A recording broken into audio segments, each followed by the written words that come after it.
Hey guys, how's it going? This is Natinator, and welcome to a game, which is kind of like a reading thing, so I don't really know much about it. It's probably pretty old, and I'm sure that lots of people have done this before. I've never seen anything about it before. I just saw it on an indie games website, and I thought it sounded interesting because I think it's supposed to be like a horror. It's called My Father's Long, Long Legs, written by Michael Lutz, or just at least made by him anyway. I'll put a link to him in the description. So, let's do this. My family lived on the southern edge of a certain Midwestern industrial city in an old house, old enough that its basement still had a dirt floor. I was not yet old enough to openly question a parent's behavior, but certainly old enough to recognize its oddness when my father began digging. I retain only a single clear memory of the time before the situation became alarming and my father forsook sunlight forever. I'm sitting at the bottom of the wooden stairs that lead down to our basement. Ahead, in the dimness, stands my father, up to his waist in the hole. Still in his dark blue uniform from the factory, skin and fabric blackened by the hot breath of machinery, and further smudged now by the damp earth, I watch father with the satisfaction of a child who sees her parent, a well of limitless capability. Upstairs, my mother called out that dinner is done. My father takes one last shovel of earth, turns it over the side of the excavation, and in a single incredible motion, crawls out of the hole, simply by pressing the sole of his boot to the lip of the pit and moving his whole body upward, walking right past me, right up the stairs. He was always a tall, angular man, as the remaining pictures of him suggest, and to this day I can clearly conjure the marvelous image of my father's long, long legs striding over me, as he emerged from the hole he was to spend years digging beneath our house. Apart from him, there were three of us, my mother, my younger brother, and myself. There are many things about my mother I do not understand. She first found my father attractive. She admitted to me many years later, because of how unusual he was. He had come to the Midwestern industrial town and secured a job at the same factory where my mother was working. Though a practical man, he read constantly and voraciously in subjects ranging from engine repair to philosophy, a habit instilled in him, he had claimed, by his own parents. This was all my father ever said of his family beyond us. Any further inquiry into the subject caused him to leave the room or bring up some other pressing issue. Mother once theorized that father had run away from home. Whatever his reasons for leaving his family behind, my father did not wait too long before beginning a new one. I was born only a few months after my parents were married. Within a few years, father made enough money that my mother could stay home and watch over me, and, not too long after, my brother. Then, one night, when my brother was perhaps only a year old, father came home, pulled a brand new shovel from the back of his pickup truck, and descended into the basement, where he began to dig. At first, he told Mother that he was preparing to put down a cement floor, suggesting a prelude to a full or partial renovation of the house. As a child, the movements of adults were still largely mysterious to me, and I do not know the specific circumstances under which mothers realized this motive was untrue. Nor do I know exactly what transpired when Father told Mother that they must go to the basement to discuss the matter closer to its source. For after the door shut behind them, my brother and I were left alone in the house. My brother cried most of the night while I lay in my own bed, pillows pressed to my ears.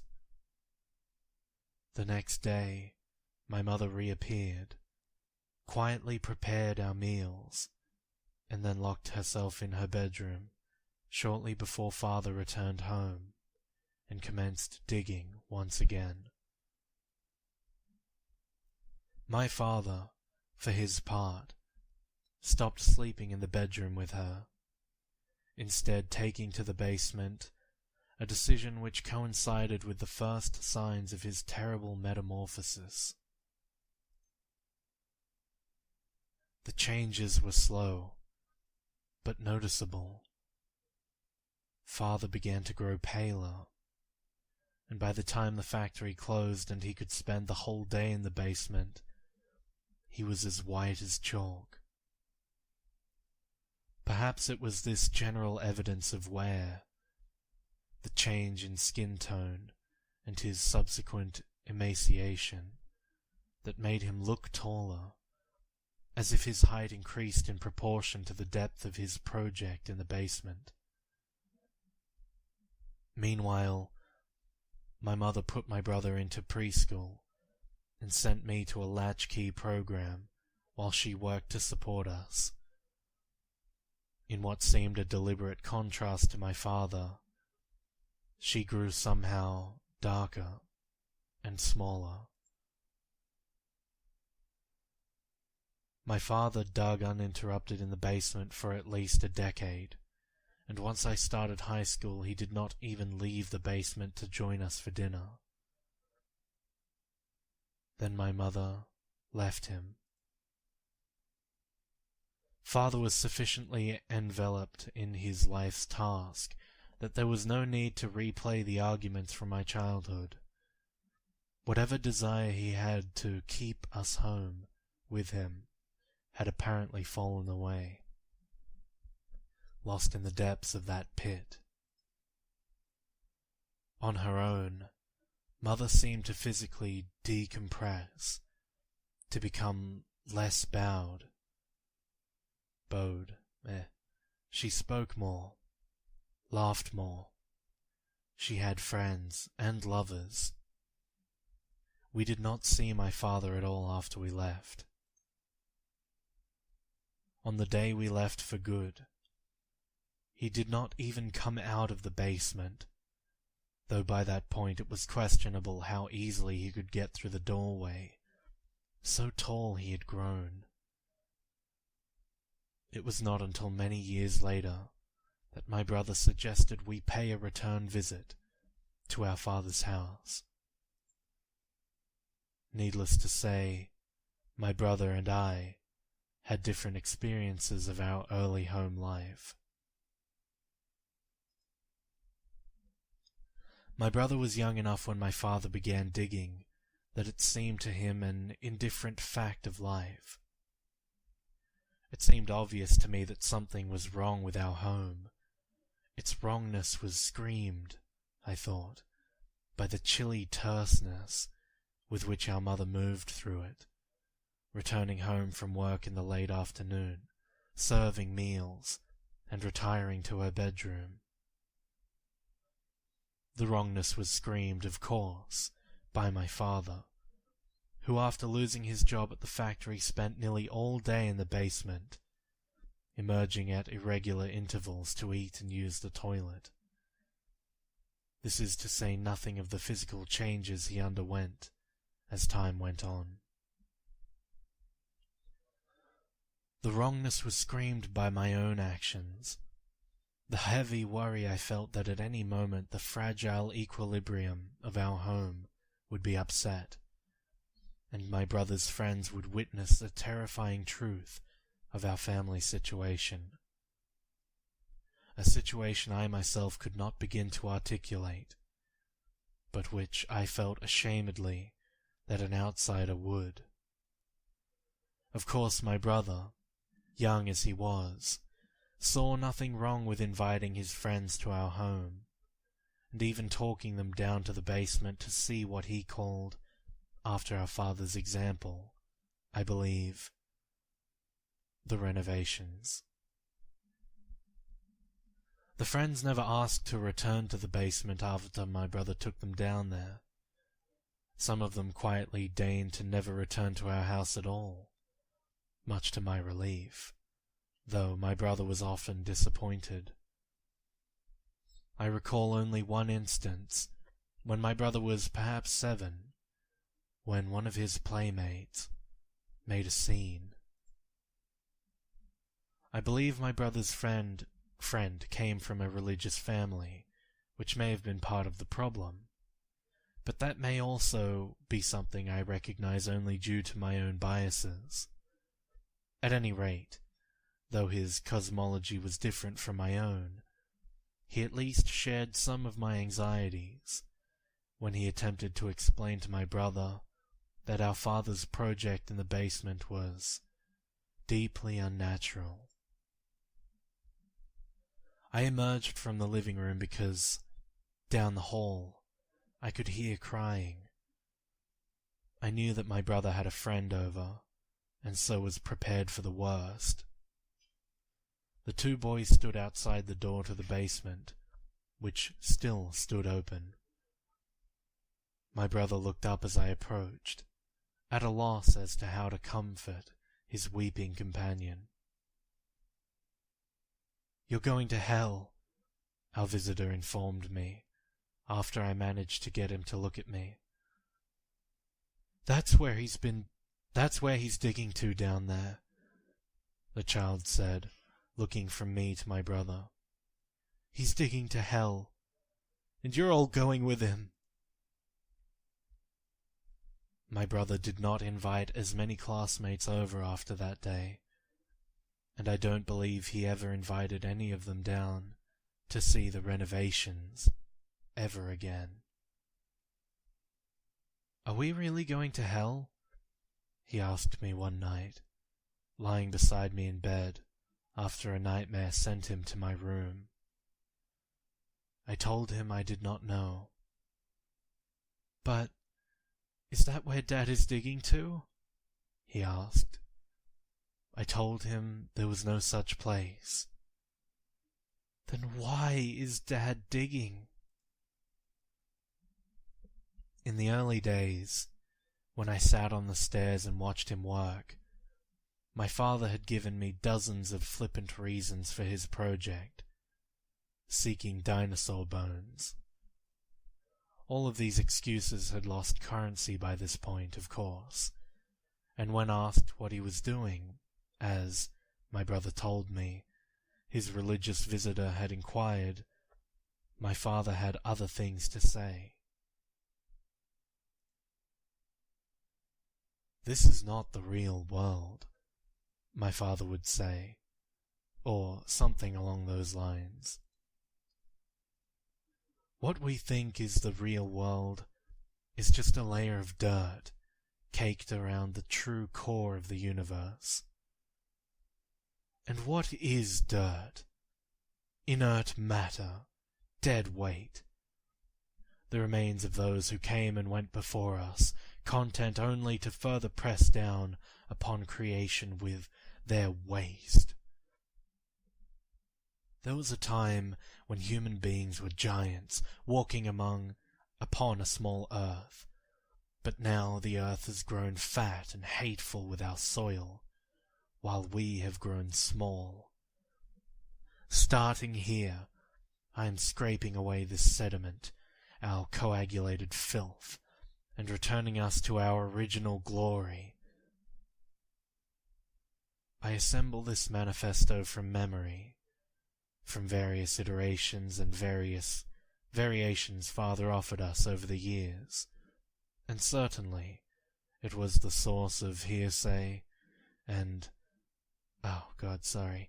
It was the sort of heresy... I don't even know how to pronounce that. Heresy? I think it is heresy. I always say hearsay, whatever. That had offended my brother's erstwhile friend. Still, they were not satisfactory answers to us then, and would not be satisfactory for my brother, as he huddled, fearing hell, in my bed. But frankly, I had no other answer for him, and let the matter lapse into silence, which is perhaps why, all those years later, he urged me to come with him back to our father's house. Of course, my experiences played a part in my eventual decision. A year or so before we left my father was the last time I ventured down into the basement. My brother was out with friends, having reached the age when he finally realized the awkwardness that resulted from bringing visitors to our home, and Mother had locked the door to her room and apparently gone to bed. Father was, of course, laboring in the basement, and I was doing homework in the living room while watching television. There came a knock at the door.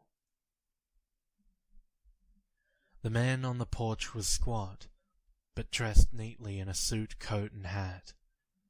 A pair of very small spectacles was perched on the end of his nose, looking minuscule in comparison to his large, round face. "Hello, young lady," he said to me in a laboured voice. "Is your father home?" "Who are you?" I asked. The man tipped his old-fashioned hat back on his head, smiling with rubbery lips.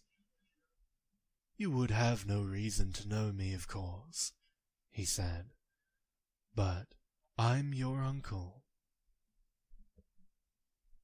I left the man on the porch, the door locked, while I went to seek my mother's help. Thus I discovered she was unresponsive, as she often was in those days.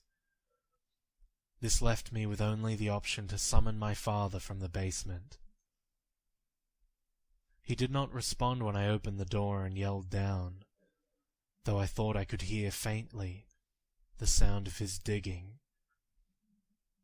I looked back to the front door, where I could see through pebbled glass the rotund figure of the man who claimed to be my uncle, and descended the wooden stairs into the basement. The only light, as always, came from a single bulb hanging from the ceiling. My father had learned to operate in these conditions, but for me, the lack of illumination cast the labyrinth below into a mess of confusing and seemingly contradictory paths of damp black earth and only slightly blacker shadow. Father had first attempted to dig straight down, but as the years went on, he elaborated his original plans, angling outward from the center of the basement at a depth of perhaps 15 feet. From there, he had begun to hollow out the entirety of the basement with one long looping path, threaded and bent around itself like some monstrous length of viscera. All the while, continuing his march downward. I stood on the bottommost stair that, as I thought of it, still properly belonged to our house. By my feet was a stack of unfamiliar books. They were old, with blank but warped brown covers. Next to them was what appeared to be an antique child's rattle, caked with dirt and several rocks chipped into various unnatural but vaguely instrumental shapes. I turned to the void and called for my father. No response came, but I grew more certain that I could hear, however distantly, the sound of father's shovel. I called for him again, this time giving also my purpose for interrupting his work. "There's a man at the door," I said. "He says he's my uncle." I stood and waited, and as I did so, the sound of digging stopped. My father emerged a minute or so later, unfolding himself from the narrow bends of his maze, his pale skin covered only by the rags of his clothing and everywhere dusted grey with soil, including, I noted, the corners of his mouth, which seemed stained particularly thoroughly and much more darkly. "Your uncle," father rumbled, not quite asking a question. He then added, "My brother." I nodded. "Show him in," he ordered. The squat stranger, my uncle, who I remember smelled of sour milk, seemed elated at his prospect. I led him down the basement stairs, his agitation growing exponentially, until he saw my father, standing at his full height. It must have been at least 8 or 9 feet then, I think, at the entrance of his renovations. I knew to take my leave, and as I ascended the stairs I heard the visitor remark that my father seemed to have done very well for himself, all things considered. I never again saw the man who claimed to be my uncle, either that day or any day after. Perhaps not coincidentally, this also is my last clear memory of my father, and the one that returned to me many years later when my brother suggested we return to our father's house. It seemed my brother wanted to put his mind at ease by checking up on our father, who had been left alone now for slightly longer than we had lived with him. On one hand, I approached my brother's sentiment, even if I felt it was misplaced. On the other hand, I knew I could not stop him. His feelings toward father had always been more lenient. The only question was, would I go along with him, or let him make the visit on his own? Okay, it seems we've come to a bit of a crossroads here, so I think the best course of action is to go with him, because if I let him go on his own, he might get killed, so let's do it. We decided upon a day to visit our childhood home, where we assumed our father still lived, and decided to meet there one afternoon the following week. But there must have somewhere been a miscommunication. I was late. I must have been late. The alternative is that, for his own purposes, my brother arrived early, to see our father before I did, and I do not wish to contemplate why that would be. The town was considerably less industrial than it had been, though the taste of industry still laced our water and air. The old neighborhood, not the most affluent even in former times, had fallen into further disrepair. The houses up and down the block stood weathered and, it seemed, empty. The sidewalks buckled around thick protrusions of sickly weeds, which reached out into the potholed street, protruding fingers of the ever-grown lawns. The only sign of habitation was a single car, my brother's car, parked outside our old home. The doors were locked, the windows rolled up. A hand pressed to the hood told me it was not warm, but apart from that I had no way of guessing how long the vehicle had been there unattended. Ahead, the house waited. It seemed not much different from the rest of the buildings, scraped down to grey bones by the elements. The windows were gone, without even slivers of glass remaining, and the porch had bowed and now held a stagnant pool of rainwater. The front door stood open at an angle, its lowermost hinge having rusted and snapped in two. Whoa. Stepping carefully on the rotten porch, I slipped inside and found myself in the old living room. The floor was littered with trash and chunks of plaster dropped from the ceiling. The television was gone, though a lighter patch in the shredded wallpaper marked its former location. The couch had collapsed and now seemed covered with mounds of some grey mould or fungus. Ahead was the central hallway of the house, and I could see that the door to the basement had been wholly removed.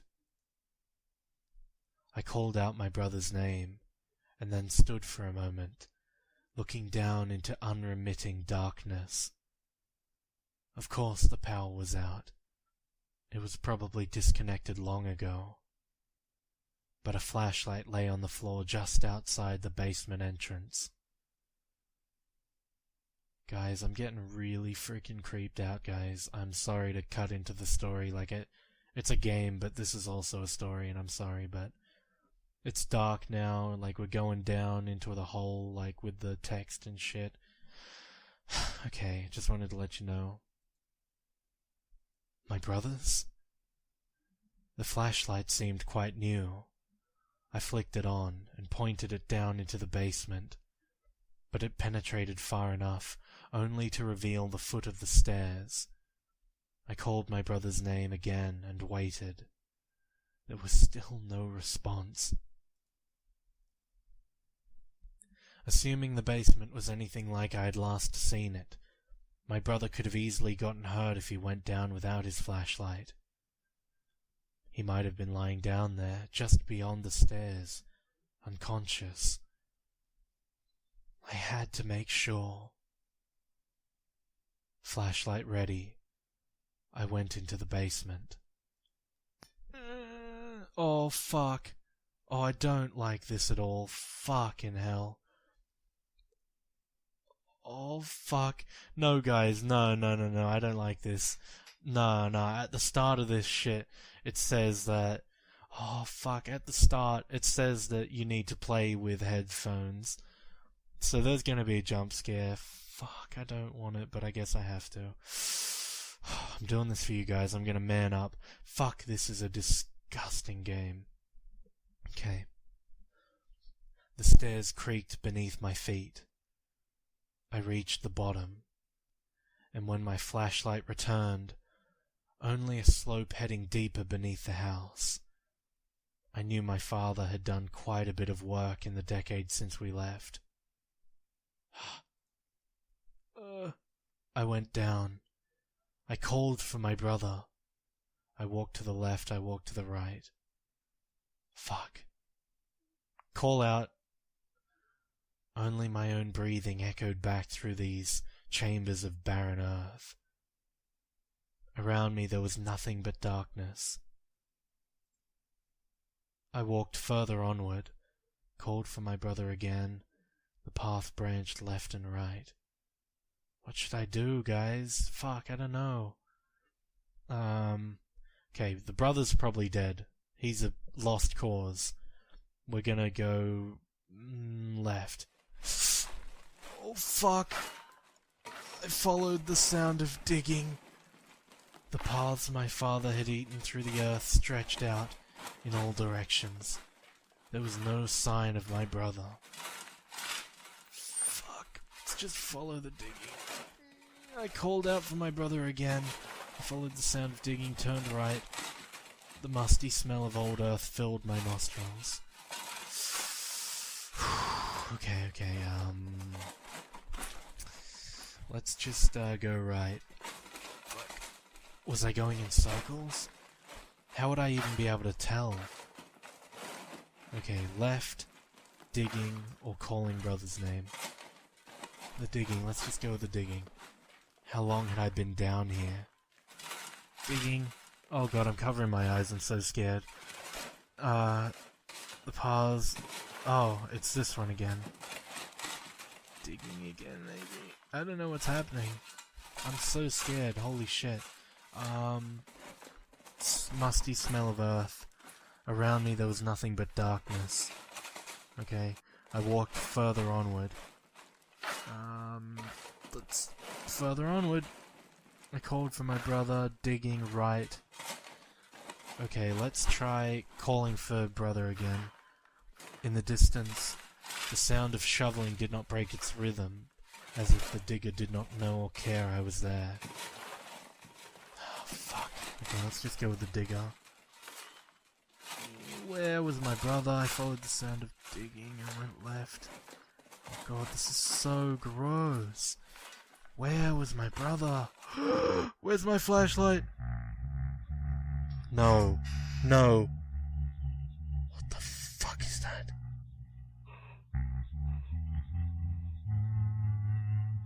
It's gonna so great. You'll never know this. How much I love you.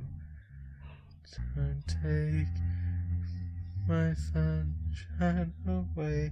If there's a jump scare, man. I did not find my brother. Okay. Great. That's unfortunate. Okay. Oh, holy shit, I'm sweating. Oh my god, that was so scary. I actually had to cover my eyes. Okay. I do not know what to tell our mother. I do not know where to go from here, what to do.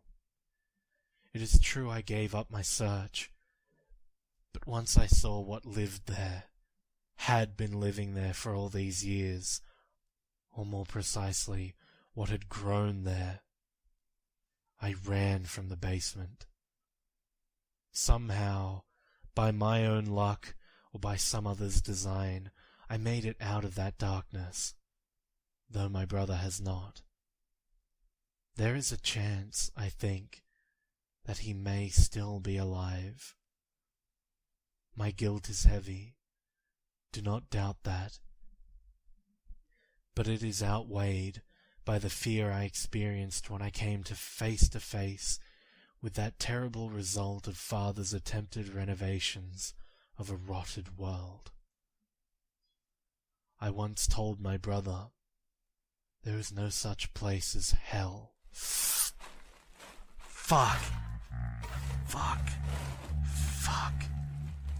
Ah, but wherever my little brother is now... Oh, what the fuck? No, where is my little brother now? I don't fucking know. I wonder if he's grown as tall as our father.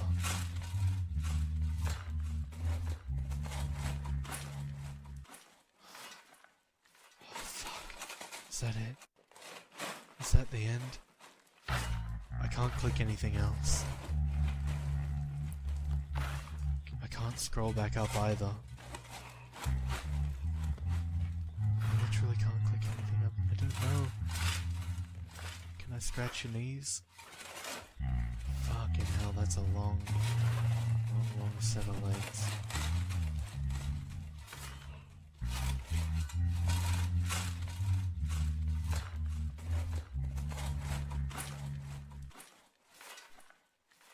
Is that it? If he starts doing it again, it's over.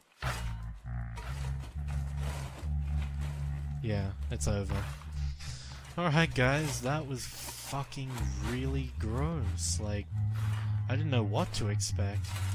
That was really cool though. I'm glad that a game with such excellent writing didn't go for a cheap jump scare, because like that would have really turned me off. Instead, it really built it up, and the atmosphere is freaking incredible, and like the whole layout of this thing was awesome. So yeah, whew, I like that shit. That was awesome. I hope that you guys enjoyed that. I don't know what else to say.